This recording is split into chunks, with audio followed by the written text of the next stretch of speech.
Welcome back. In this lecture, we will explore the financial value of tokens through a simple and pragmatic lens. We will use easy to understand examples to illustrate how tokens gain value and lose its value. And we will also discuss the factors that contribute to their worth. In the blockchain economic setup, there exists a developer of the token and centralized or decentralized exchange and the initial supporters. A token developer is the one who would have written the functionalities and the ownership constraints on the smart contract about the token, and developer would have deposited all his tokens in the exchange seeking initial support. Once the initial support decides the value, they'll buy the some amount of tokens. So in this case, some investor is buying 20 tokens by paying $1 each.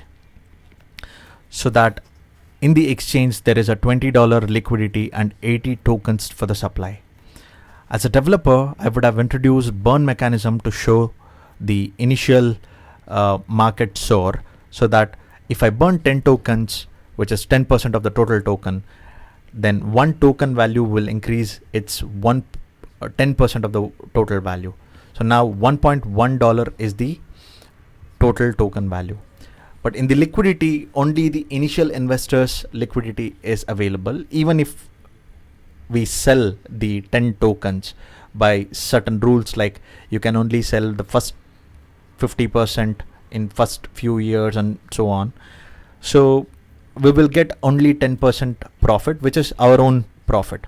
Our next 10 tokens will still have the same $9 in the liquidity, which is our money.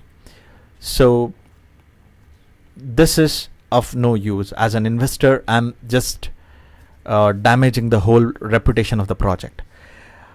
So if we have to play another game being developers, and what we will do is, after taking $1 each investment for first 20 tokens and burning 10 tokens, we would have increased the total value for $1.1, and I will own the 50% of the total tokens, which is, say I'll own 50 tokens.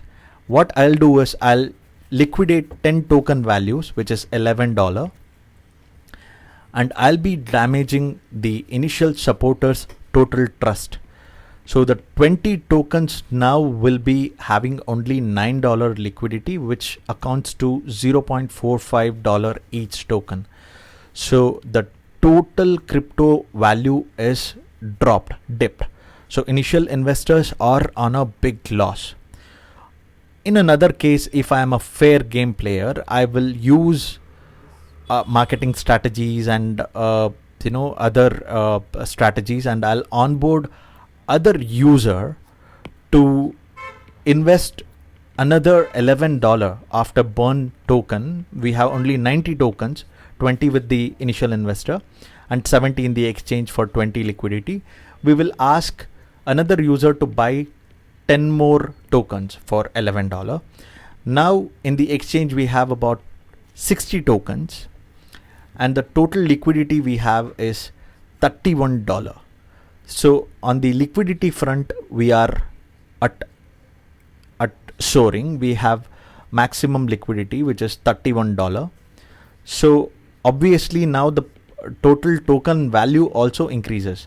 The current price of the token will also increase after this user, whoever bought the 10 token. After this purchase, the current price of the token will also increase. The current price of the token will be close to $1.28, something on that ballpark. Now, as an initial investor right now, if I sell all my tokens, now I'll be will have 25% of profit, which is accounting to another $5 extra, because we have brought additionally $11. So which is, say if I, after the total price is on up like $1.28, now I will sell all the tokens that I had. Now the token value drops to 25 $1 is removed from the liquidity, we will have only $5.4 out of $31. So $5.4 for 10 tokens is $0.54 each token for this user who have bought 10 tokens for $11. Now he is on a loss. So this is how the trading occurs, initial trades and the values and so on. So in this lecture you have seen how does a token gain value and how does a token loses its value, and all of that in a simple comprehensive example. So imagine instead of 100 tokens there exist 100 million tokens. Instead of only initial 2 supporters, there happens to have 100,000 supporters, and there are like other 100,000 traders and all of that. So that is a big maths going on behind, and big game theory going on behind, big economics going on behind the scenes. So I hope I have made this initial exchanging aspect clear, and we will see more videos and more examples to understand in future episodes.